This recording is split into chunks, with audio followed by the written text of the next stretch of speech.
My brother-in-law enjoys being a jerk and insulting others, saying he's just being honest, but now he's crying wolf after he got verbally slapped out of all our family outings by my wife. Posted by you/thrower_annoyingbull. This is a throwaway account, as I have work colleagues on my main account that I don't want knowing about my family drama, and the spelling will be rubbish because I'm fuming right now. Obligatory note, all names have been changed. So, for the backstory, I, 36F, am married to the love of my life, K, 36F. We met when we were 17. She was out and proud, while I was still in the closet, so we didn't start dating until I came out at 21. We got married in 2019 and have an adopted 4-year-old son, Jack. This becomes relevant in a minute. My sister, Sarah, 27F, has a long-term boyfriend, Steve, 28M, who the family cannot stand. They've been together for 8 years, and the whole family has hated him from the first time we met him. He is rude, obnoxious, arrogant, and an all-around crappy human being. He's the type who claims he's just honest, but if someone is honest back to him, he flips out and sulks like a toddler. In fact, my toddler is better behaved than he is. He isn't abusive to Sarah and doesn't direct these comments toward her, it's just the rest of us. He's actually a good partner to her and treats her well, which is his one redeeming quality. My dad and Kay hate him the most and will do anything to avoid him at family gatherings. Kay usually just ignores him and brushes off anything he says to her, as she doesn't like conflict.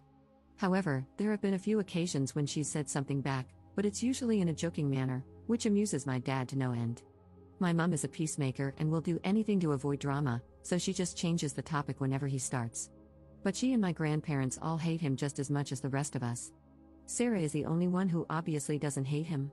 Our son's birth mother, Tess, was Kay's best friend, who sadly died in 2021. This was a real shock, as she had an underlying heart condition that she didn't know about. She simply went to sleep one night and never woke up.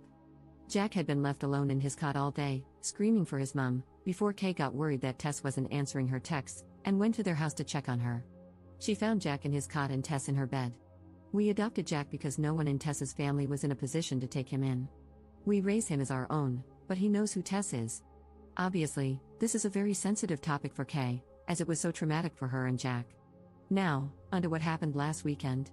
It was the anniversary of Tess's death on Saturday, so Kay, Jack, and I went to visit her grave. Kay is always quiet after visiting her, and this time of year is especially hard for her. On Sunday, we had a family gathering at my parents' house. These happen every couple of months as a way for everyone to catch up. At first, nothing was out of the ordinary. Kay and my dad were off to the side talking as usual, though I could see that Kay was obviously struggling. My dad and she went for a walk so she could clear her head, something they've done before, so nothing unusual. However, Steve had an issue with this and asked why they had left and why he wasn't invited to walk with them. I explained about Tess and said Kay just needed a minute. This wasn't good enough for Steve, though, and he said she should have gotten over it by now. At this, my granddad, who is naturally a very quiet guy, said that his best friend had died over 20 years ago, and he still had days when he missed him so much it hurt. You don't just get over something like that. Steve shut up after that. Kay and my dad came back, and she was in a much better mood. We all sat down at the table for our late lunch and started chatting. Everything was fine at first until Steve started trying to intrude into Kay's conversation with my granddad. When it was obvious they weren't going to include him, he very loudly stated, "This is bullcrap. She's getting all the attention from everyone because her friend died 3 effing years ago. Get over it, for F's sake. We're all sick of hearing about it." The whole table went silent, and I took one look at Kay and knew she was about to go off on Steve. Only it didn't happen the way I thought. Rather than exploding at him, she looked at him very calmly and said that she and Granddad weren't talking about Tess, they were making plans to take him to the Christmas markets, but if he wanted to be a prick, then no problem. She then went on to tell him that everyone in the family hates him because he's a toxic, narcissistic prick. That whenever he can't come to a family gathering, the whole family is much happier. That there's a reason he has no friends and that even his own family can't stand to be around him. That reason is that he's rotten from the inside out, and Tess may have only been on this planet for 32 years, but she made a bigger impact on people than he would if he lived until he was 150. That her funeral was packed with people because she was so loved, whereas he'd be lucky if anyone other than Sarah was at his. After that, she got up and went to the back garden, and I followed her. A few minutes later, my dad came out and said that he'd told Sarah and Steve to leave. We went back inside, and Kay apologized to everyone, saying she should have just kept her mouth shut. Everyone other than my mum told her what she'd done was right and that it was about time someone told him. My dad then found it hilarious that a lesbian had been the one to tell him straight, which lightened the mood a lot. We spent the rest of the afternoon there before going to pick Jack up from Kay's mum's house, as she'd had him overnight on Saturday for us. The reason I'm making this post is that yesterday, I got a call from Sarah saying that she and Steve wanted an apology from Kay or they weren't going to Christmas. When I reminded her that we wouldn't be at Christmas either, as it's our year to spend it with Kay's mum, so it made no difference to us, she got really upset. She said she wanted an apology because Kay was way out of line. I said she wasn't and that I wouldn't even contemplate asking her to apologize because I agreed with everything she said, and so did everyone else there. She ended the call, and I just went back to work. Then today, my dad called me and asked if Kay's mum would mind a few more for Christmas, as he was refusing to spend it with Steve. So, he and my granddad needed somewhere else to go. Apparently, after Sarah had called me, she called Mum and started ranting. My mum told my dad to get Kay to apologize, which he refused, and they had an argument. My dad has now decided he's done with Steve, even if it affects his relationship with Sarah. He's not having it anymore.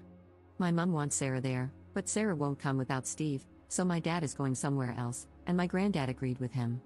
I texted Kay's mum, and she said they were welcome, so now my mum is furious and saying that my dad and Kay are ripping the family apart. So, basically, this has turned into a crap show. Kay has said she will apologize if I want her to, just to keep the peace, but I've told her no way. Everything she said was true. I just don't know where to go from here. The people in my life all hate Steve so much that Kay could have physically attacked him, and they'd still think she was in the right. So, that's why I'm asking internet strangers who might have dealt with difficult family members, what can we do to get to a place where we can be around each other amicably? I'm struggling to see a way right now. Wow, I didn't realize how long this got until I went to post it. Sorry about that. Up in the comments. If it were just Sarah upset, I wouldn't care, but it's my mum. She tries so hard to keep the whole family together, and she is devastated by what's going on. One of her favorite things to say is take the high road and rise above it. I just feel like enough is enough. Steve and Sarah don't see anything wrong in what he's done. It was just him being honest. I'm sick of the high road, I've been on it for 8 years. I'm happy on the low road now. Update 8 days later. Hi, I know how much this community loves an update, so I thought I would give you one as things seem to be sorting themselves out, kind of. After I wrote my last post, a few things happened over the next couple of hours.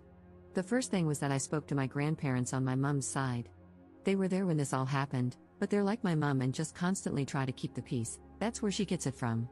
They were supposed to be spending Christmas with my mum this year, but they changed their minds and decided to spend it with my uncle instead.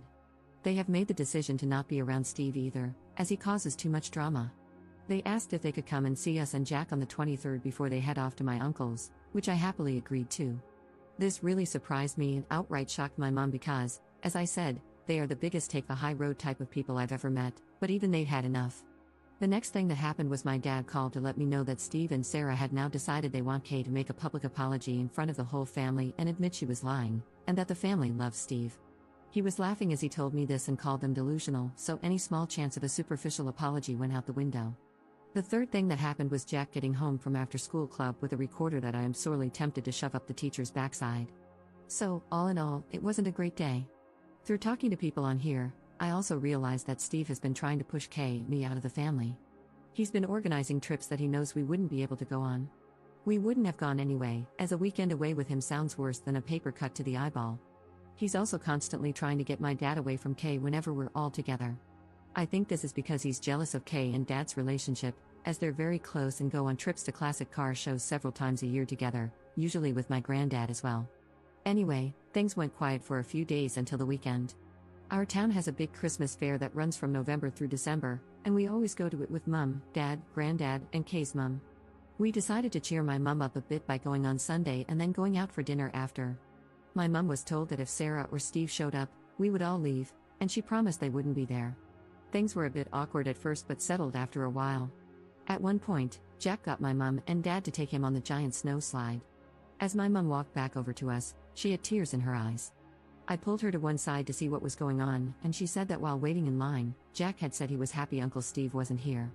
When my mum asked why, he said that Uncle Steve was a bad man. My mum tried to say he wasn't, but in typical stubborn 4-year-old fashion, he argued and said he'd learned in school that people who say mean things all the time are bad people, and Uncle Steve says mean things all the time, so he's a bad man, and he didn't like him. There had been a case of bullying in his class a few weeks ago, and the teacher had done a lesson on how wrong bullying is, so I think that's where this came from. This finally broke through to my mum. If even a 4-year-old can see what a horrible prick the man is, then she had to as well. She said she felt stuck because she hated Steve and agreed with everything Kay has said, but she loves Sarah and doesn't want to isolate her. I told her I would always be there for her, but I wasn't putting myself, Jack, or Kay through being around Steve again, and she needed to think about what she wants, not what I want, or Dad, or Kay, or Jack, or her parents, or Sarah, or Steve, but what she wants.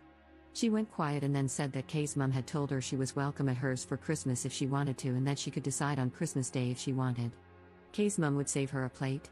We went back to the group, and a little while later, I saw Mom and Kay's mom having a deep discussion while walking behind us.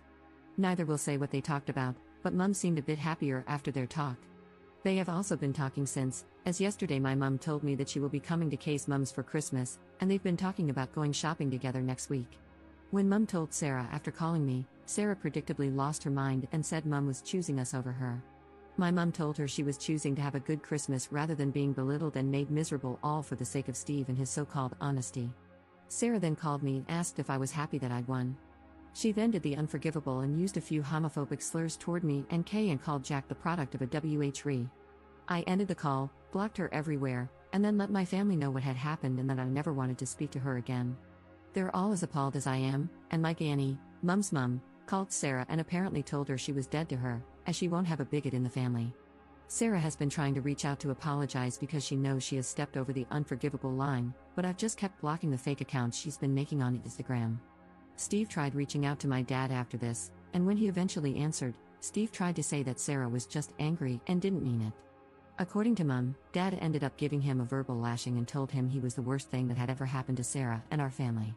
My dad has told Sarah he is disgusted with her but will be there for her if she leaves Steve. Until then, good luck. Mom has gone low contact as well but wants to keep the door open so that Sarah isn't completely isolated. I had a few people saying that Steve may be abusive toward Sarah, but I really don't think he is. He usually acts like a prick when the attention isn't on him. He knows that when he says obnoxious things, all the attention is on him, and he revels in it. After Sarah's outburst, I just think they're both toxic and feed off each other's toxicity. She lets him get away with the things he says because she gets pleasure out of watching us all bite our tongues and keep quiet. So, Mom's angry, Dad's angry, our 3 grandparents are angry, and the extended family is angry. Kay is being my rock, but I can tell she's really angry about what Sarah said toward Jack. I'm just sad and done with it all. At least now I know what she really thinks about Jack, Kay, and me, so there's that. Not the perfect update, but we move on. It will be nice this Christmas to have both sides of the family together for the first time and not have to worry about Steve being a jerk, but I'm sad that this is how my relationship with my sister has ended. I'm trying to get into the Christmas spirit, but it's a tough one right now. The only things that make me smile are Kay and Jack being goofy idiots to cheer me up. However, the recorder can go to hell. I curse whoever invented the thing, like seriously, screw you. Thanks for all the support in my original post and for opening my eyes to a few things. Maybe internet strangers are the way to go for advice after all. Hope you all have a good Christmas/holidays. Second update 1 month later. Hi all, relationship_advice only allows for one update, so I thought I'd post this here as I've still got people reaching out for an update about Christmas. This might be a bit anticlimactic, but nothing much has happened. Sarah stopped trying to reach out to me during the first week of December after one final message through a mutual friend, saying that she loves me and sorry. My dad spoke to her once on Christmas Eve to wish her, and her alone, a Merry Christmas. My mom has spoken to her a few times and even had breakfast with her on Christmas Eve, but that's it. As far as I'm aware, Steve and Sarah spent Christmas at their house alone. I do know they went to a party on Boxing Day with one of Sarah's friends, and Steve was on his best behavior, according to someone I know who was there. Maybe he's learning, who knows? I did have a few people asking about why Steve and his family don't speak. After talking to my dad, I found out that Steve said something to his brother's wife at a family gathering, which led to his brother and him having a huge argument that turned physical. After that, Steve's brother refused to have him around himself, his wife, or his kids, so Steve's mom and dad told him he wasn't welcome at family events anymore. They went very low contact with him. Apparently, he gets a phone call on his birthday and Christmas, but that's about it. My dad was told this by Sarah, who was there when it happened. As per usual, she tried to downplay the whole thing and say that Steve's family was overreacting. Sounds oddly familiar. We spent Christmas at Kay's mom's house, and my mom, dad, and granddad all came as well. My mom and Kay's mom haven't ever really spent a lot of time together, but they have been recently, and they've become good friends, meeting up for lunch and going shopping together a few times. It's a bit of an odd pairing, as my mum is very straight-laced, and Kay's mum was a punk when she was younger and is now really into Wicca and natural healing. Seeing my mum dressed in her Sunday best and Kay's mum in her Sex Pistols hoodie is an odd sight, but they get along great, so that's nice. Christmas overall was good, nothing special, just relaxing. Without Steve being around, there was no need to be on edge. Jack was very spoiled and loved every second of it. I'll be honest and say I miss my sister a lot, and part of me really wanted to call her on Christmas Day, but I know I can't have her in my life right now. That's about it, really, all very boring. I still want to launch Jack's recorder into the sun, but he loves it, and his rendition of London's Burning is improving. Listening to 26 4 and 5-year-olds enthusiastically try to play London's Burning on recorders at the Christmas nativity play was one of the funniest things I've ever seen. That got the biggest cheer of the night, that's for sure. I hope everyone had great holidays and has a brilliant new year. Commenter. This is not a recommendation, however, a dog can really do a number on a recorder. Great chew toy, just saying. Ops response. Funny you should say that. We have been offered a rescue puppy that will be ready in a few weeks, so if we get one, he or she could solve our problems.